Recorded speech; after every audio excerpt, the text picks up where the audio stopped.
আজ চলে এলাম মেথির শাকের জমিতে বীজ দিতে, কারণ মেথির শাকে কিছু রোগ দেখা দিয়েছে। তাই সেই রোগকে দূর করার জন্য বীজ দিতে চলে এলাম।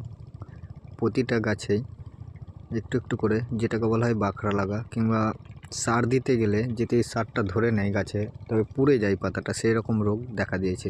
এই যে দেখতে পাবে, কিছুটা এগিয়ে যেতে গেলে দেখতে পাবে যে প্রায় গাছই ধরেছে, কিন্তু কিছু কিছু জায়গায় ধরেনি। আর এটা হচ্ছে লাউ, তার ভিতরেই লাউয়ের গাছ লাগানো আছে।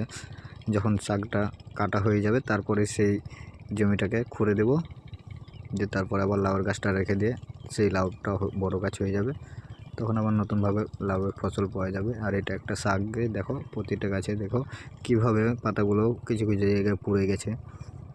এখন সার দেওয়ার জন্য হলো কি এখন রোগ এটা ধরেছে সেটা বুঝতে পারছি না, আর ঠান্ডার কারণে একটু গলার ভয়েসটাও ঠিক নেই। অতএব যদি ভালো লাগে ভিডিওটা শেয়ার করবে।